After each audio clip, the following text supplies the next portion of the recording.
Fala galera, eu sou o Cabra, aqui. Bom galera, eu vou mostrar aqui meu kit gamer que eu comprei, né? É bem simplesinho até. E vamos começar aqui pelo teclado, primeiramente, né? Ele é esse, é o Blacklight V100, né? Dourado, muito bom, tem um apoiador de pulso para jogar aqui um PVP legal, né? Ele mudou de cor, aqui a tecla FN, ó. FN mais SL, ó, roxo, azul, vermelho, roxo, azul. Aqui, ó, galera, isso aqui é roxo e esse é azul. Ó, roxo, azul.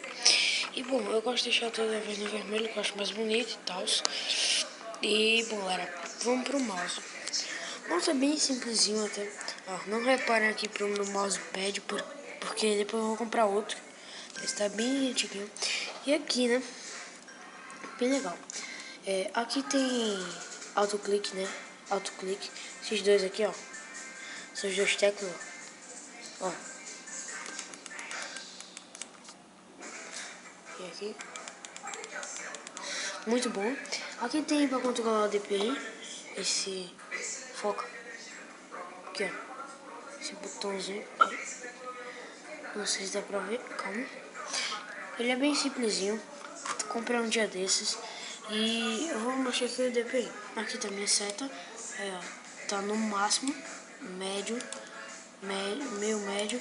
E esse é o que eu uso. Eu uso esse.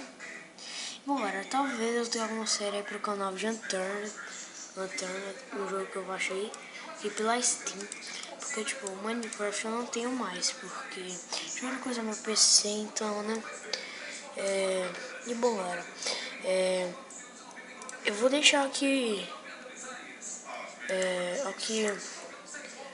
o link do meu canal, né, pra vocês entrarem e se inscreverem, vocês que não forem inscritos, né? Deixa eu só entrar aqui nele.